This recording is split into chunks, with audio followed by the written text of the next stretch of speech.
This is the IELTS listening test. You will hear a number of different recordings, and you will have to answer questions on what you hear. There will be time for you to read the instructions and questions, and you will have a chance to check your work. All the recordings will be played once only. The test is in 4 parts. At the end of the test, you will be given 10 minutes to transfer your answers to the answer sheet. Now turn to Part 1.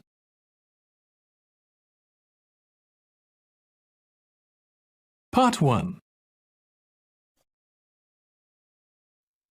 You will hear a telephone conversation between a booking agent and a student who wants to visit the museum. First, you have some time to look at questions 1 to 3.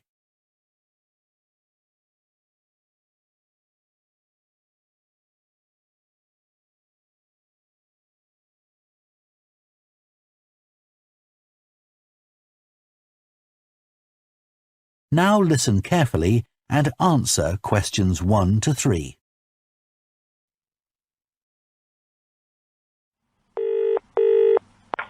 Hello, the Museum of London Life. How can I help?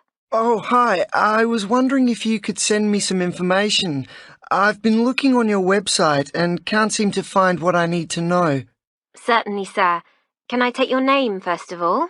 Yes, it's James Graham. Okay. So that's Graham, correct? No, it's Graeme. Okay, great. Got there in the end. So, how can I help? Well, it says that I can print off some vouchers for reduced entry, but I haven't got a printer. Could you send me some through the post? Sure. What's your address? 16 Mount Hill Road. That's M-O-U-N-T, Hill Road, London, E15 2TP. Okay. Before you hear the rest of the conversation, you have some time to look at questions 4 to 10.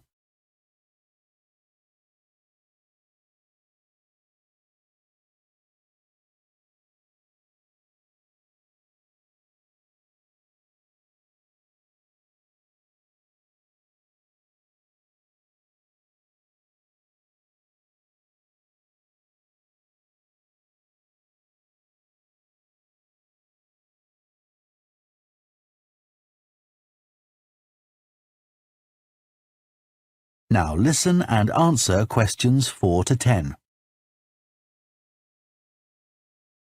Can I take a contact number for you for our records? Yes, it's 770-364.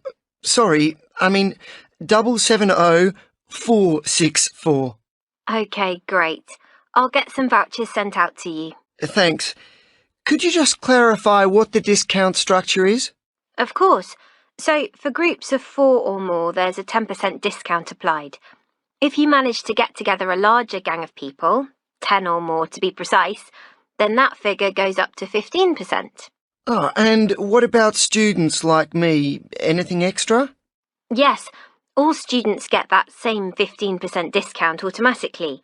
But in groups of 4 or more, that goes up by another 5% to 20%. Would you be coming with friends? No, I think the likelihood is that I'll be on my own. So, how much exactly would that cost me for entry? That's $4.25. So, with the discount, that makes £3.61, doesn't it? No, sorry. That price was with the discount already applied. Oh, okay. And are there any special exhibitions at the moment? I'll book tickets for that as well today, provided there's something special that I'm particularly interested in. There is actually. You've just missed a really popular one that took in the Viking period. And coming up, we've got the period known as the Industrial Revolution. But the one we're currently running is called Underground London, which looks at the tunnels, sewers and catacombs beneath the streets of the city. Great! Ideally, I'd like to visit on my birthday, the 13th of July. Let me check. No, that's a Monday. We're closed on Mondays. Oh, that's a shame. Never mind, I'll come the day before. Can I book over the phone now? Certainly. So that's one student ticket for the 12th. Let me take your payment details.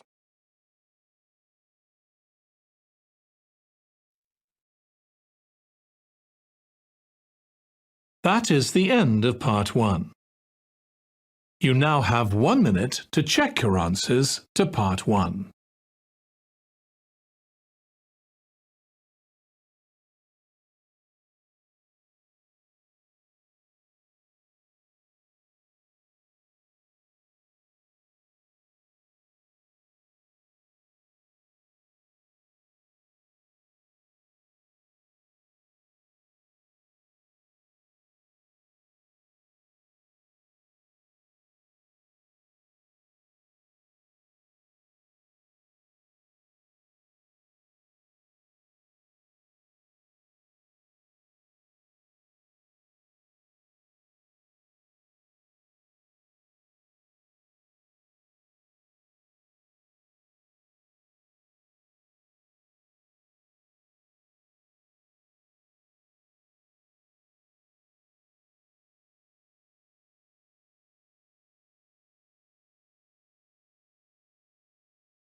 Part 2. You will hear a tour guide giving information about a historic house and the organisation that owns it. First, you have some time to look at questions 11 to 16.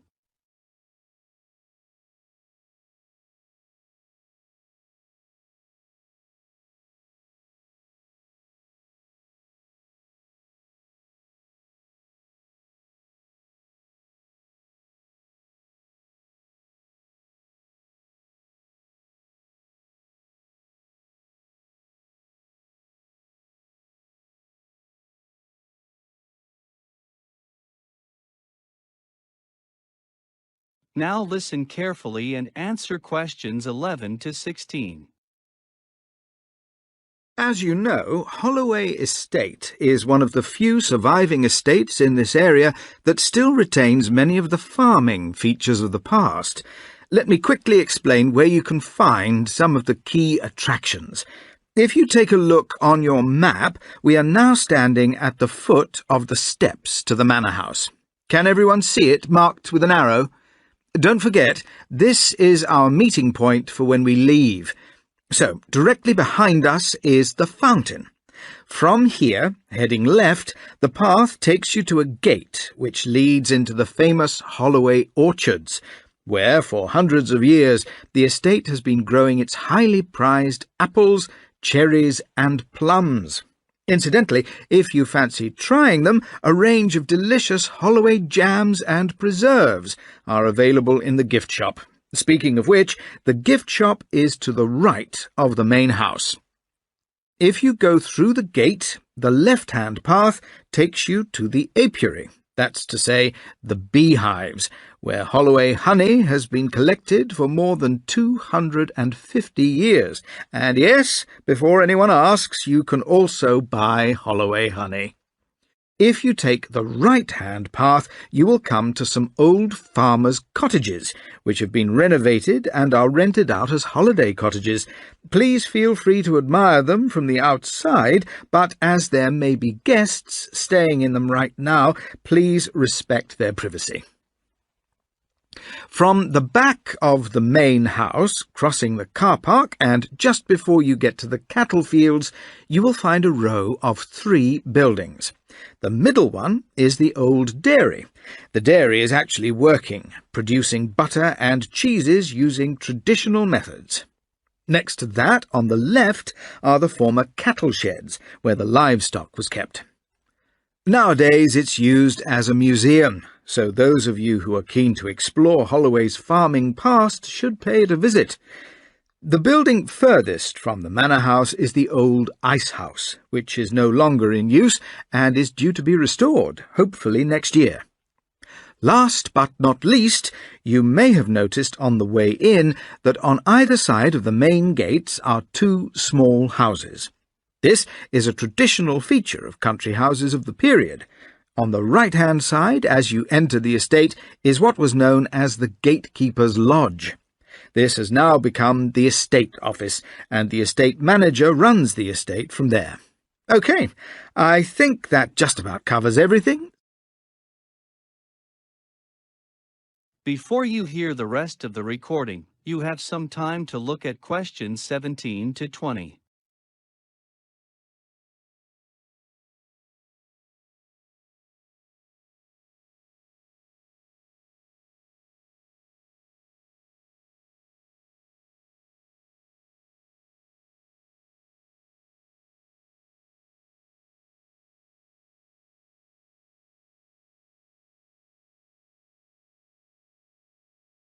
Now listen carefully and answer questions 17 to 20.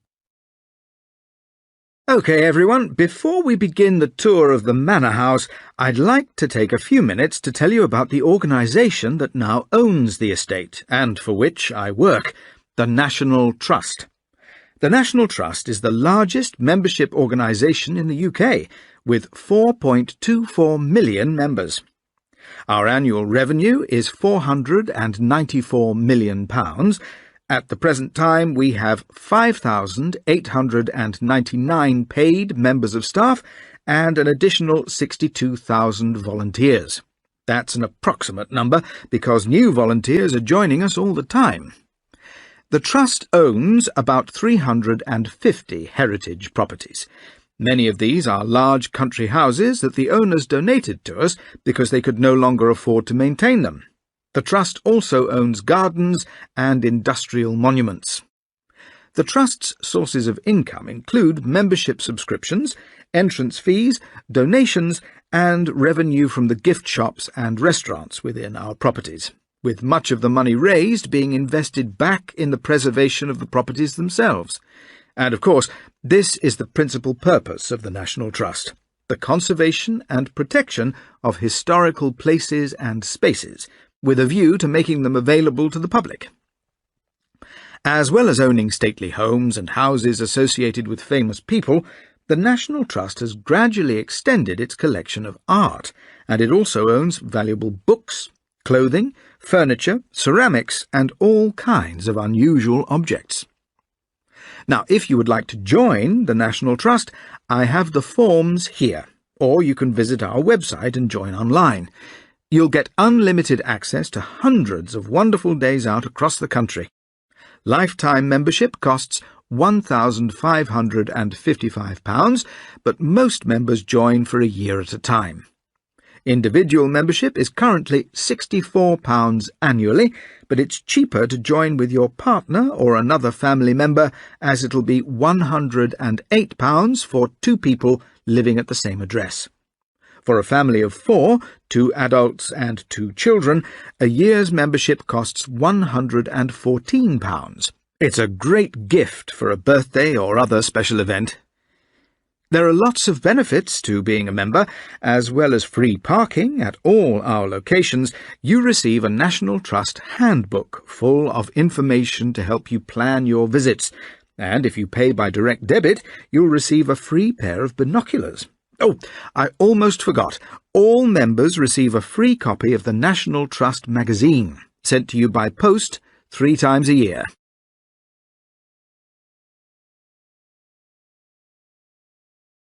That is the end of Part 2. You now have 30 seconds to check your answers to Part 2.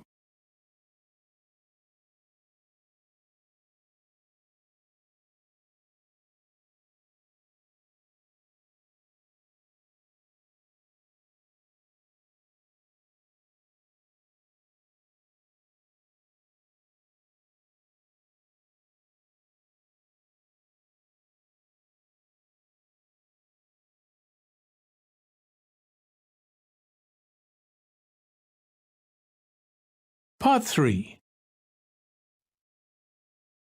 You will hear 2 university students discussing how they should prepare for a presentation they are to give. First, you have some time to look at questions 21 to 25.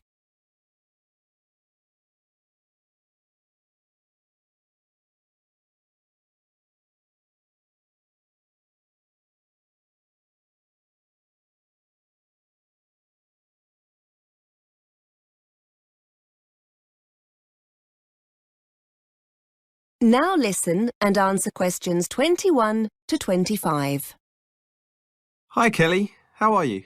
Fine, thanks. Do you still have time to talk about our presentation? Yeah, for sure. We need to get going on this, don't we? Well, it's next Wednesday, so yes. Thought it was Thursday. No, that's the other group. We're doing ours the day before. I've just seen Fiona. She's going to be a bit late, so shall we just get started? Yes, fine. We're definitely doing it on women in education, aren't we? I know we talked about women in politics, but are we going for education? Yes, that's right. Now, it's not too long, is it, the presentation? They said to keep it to about half an hour. Maybe we can sort out who's doing what today.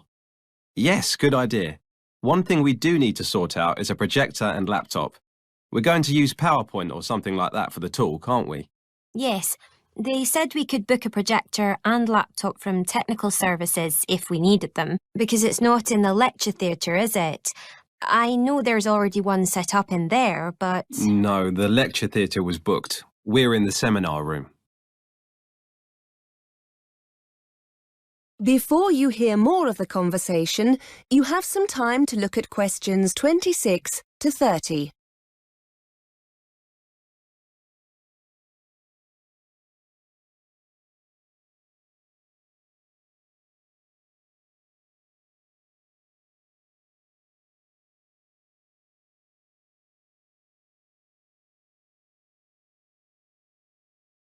Now listen and answer questions 26 to 30.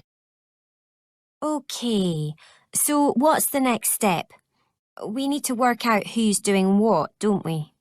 Well, we all know the subject, seeing as our last essay was on this topic. Yes, but we can't just stand up and ramble on. It'll need to be structured. I've got an idea. Fiona's essay was brilliant, wasn't it? Why don't we base the talk on that? We can always add bits here and there if we think it needs padding out anywhere. That's a good idea. Shall we ask her to get a copy of it for both of us? Yes, I'm sure she won't mind. We can always let everyone know at the start of the presentation that it's Fiona's work. But we don't want to just read it out. That'll be really boring. It's probably best to make notes from it so that we can improvise a bit on the day. Why don't we break the essay down into sections and the three of us can each take on one section? We can all make notes on our own part and add to it where we think it needs it. That way we can try to make it our own. Yes, I like it. So let's ask Fiona to start the talk off and bring it to a close. She can take on the introduction and conclusion. I know she divided the essay into the situation for women in the past and then compared it to how things are now. So why don't I take the bit on the past and you talk about the situation for women as it is now? OK. If we give ourselves till the weekend to work on it, we can get together on Saturday to see how it's looking. Now, what about the presentation itself? Someone will need to build that and find images. We don't just want to fill each slide with a load of text, do we? No, we don't. Before I forget, I can sort out the laptop and projector. I've got to go down to technical services to get them to have a look at my laptop. They reckon they can get it to run a bit faster. But the presentation, who's good with computers? Do you fancy having a go? I don't mind. But I'll wait until we've met up on Saturday just to make sure we've all got our notes. We'll need images, won't we? Shall we all search for our own to fit our section of the talk? Yes. And then if you and Fiona email them to me, I'll add them to the presentation. Right. That was easy, wasn't it? And look, here comes Fiona. Let's ask her about her essay. That is the end of part 3. You now have 30 seconds to check your answers to part 3.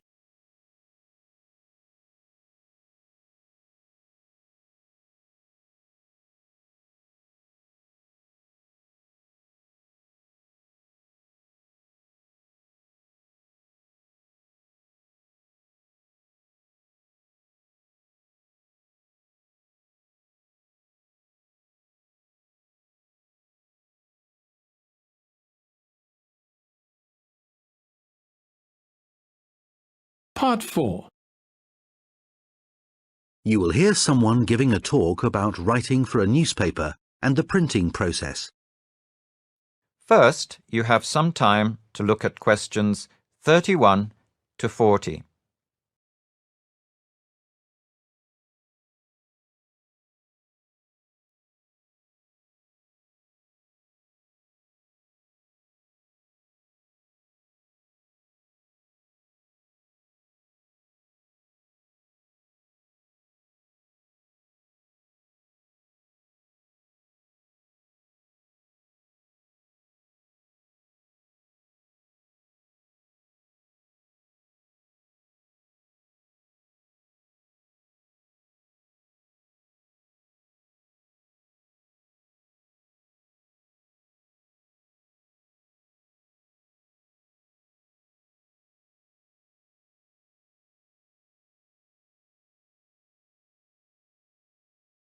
Now, listen carefully and answer questions 31 to 40.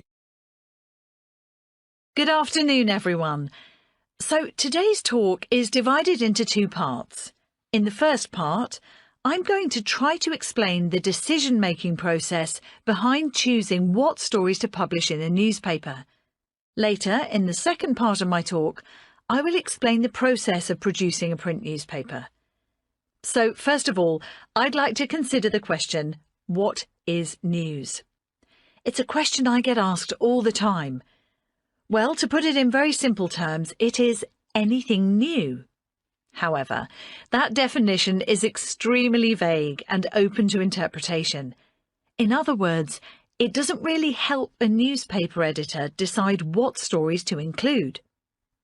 So, a better question would be, what factors help newspaper editors decide which stories make it into their newspaper?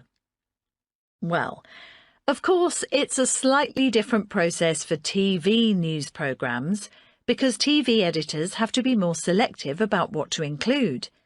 TV news shows are restricted by length and can be as short as 5 minutes.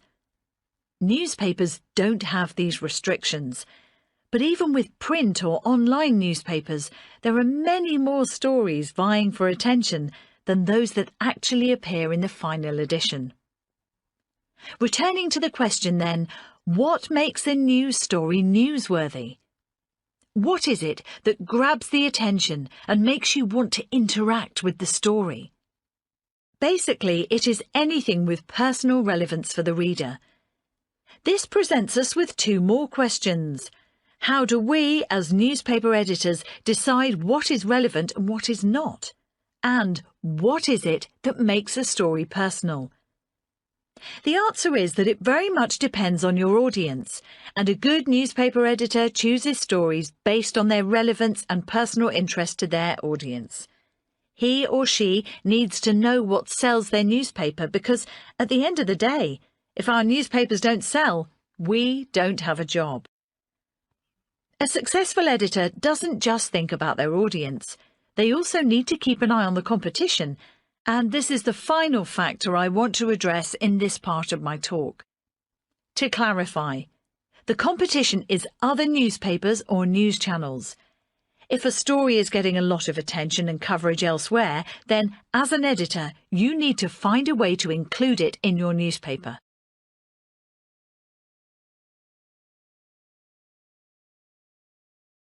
So now to move on to the second part of my talk, which is the process of putting together an edition of a printed newspaper. The first stage is a continuous process in which journalists are collecting and writing up stories and the marketing people are positioning the advertisements, and this is known as the news gathering stage. As soon as an article is finished, it's passed on to the second stage of the process, editing. Both content and language have to be edited. Facts may need to be checked and changes made to the language to ensure the tone of the piece fits the style of the newspaper and the message the editor wants to convey. There may be a number of different editors depending on the size of the newspaper, and each editor needs to use a contrasting colour to edit so that it's easy to see who has made the changes. For example, sub-editors use red, the chief sub-editor uses blue, and the editor uses green. Once all the editing is finished, we move on to the next stage, which is called pre-press. This stage is concerned with layout. Each page of the newspaper is laid out and designed with stories, pictures and adverts. A prototype, or first version, of each page is made. Nowadays, these are then transformed into digital form by graphic designers. The pre-press stage is followed by the press or lithographic stage. Traditionally, and in places where digital printing isn't used, the stories and adverts are registered on a plate, an iron sheet, in the size and shape of the newspaper. Next comes the impression stage. The plates are hung on the printing press and the final copies are printed out. For some of the national newspapers, this can run to thousands of copies that need to be collected and put in order before the final stage, circulation, when the newspapers are sent out to be distributed across the country. Although digital technology now plays a part in this whole process, it's actually remarkably similar to the way it has always been done. The process, from beginning to end, typically takes about 12 hours, as it's a very fast-moving business.